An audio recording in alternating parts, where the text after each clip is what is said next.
Pollster confirms we are living in Lotto Nation.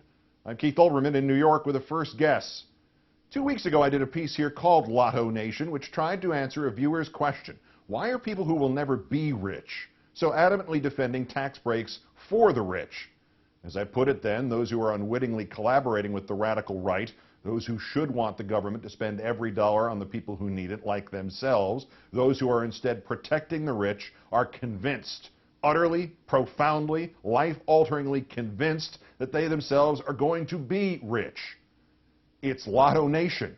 The more easily led are absolutely convinced that they will win the lottery tomorrow. They could have played it for 1,000 days in a row and not even won a free second lotto card, and they remain convinced. They literally believe money will fall from the sky, and they will be rich, and they will be damned if they'll let the socialists take the money they don't have and are never going to get. That was my guess anyway. But now the Reuters News Service has been kind enough to poll 2,000 American adults on their economic futures, and the results are jaw-droppingly startling and stupid. 16% of them consider themselves well off or upper middle class, just 16%. But asked if they will become well off within 5 to 10 years, the number who say yes, 50%. Half. While 2/3 of those polls admit that they are barely keeping their heads above water right now, and that the economy is yet to bottom out, half still believe that they will prevail, that as the country gets poorer, they will get richer. My goodness, 60% of them think they'll start moving on up within the next year. Please do not tell them just how mathematically impossible this is, unfortunately.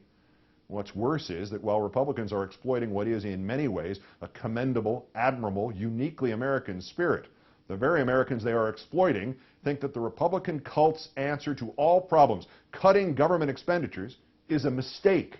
2/3 believe reducing state and local spending for police and firefighters and education and roads and bridges and mass transit would have a negative impact on themselves and on everybody else.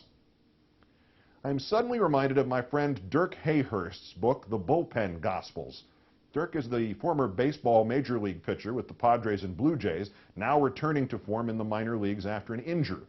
He woke up one day, pitching in the California State League, suddenly realizing that there were 10 teams in that league and about 300 players, but only around 5 of them would ever make it to the big leagues.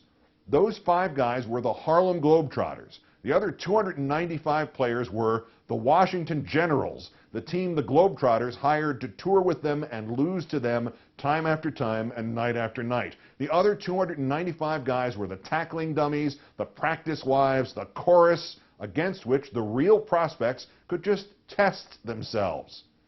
Yet all 295 of those players thought they were the ones who would achieve the stardom. And suddenly Dirk Hayhurst was the only sheep to realize that he was a sheep. 66% say cutting services will make life worse. 66% say the economy is yet to bottom out, but 60% think their economy will improve by next year.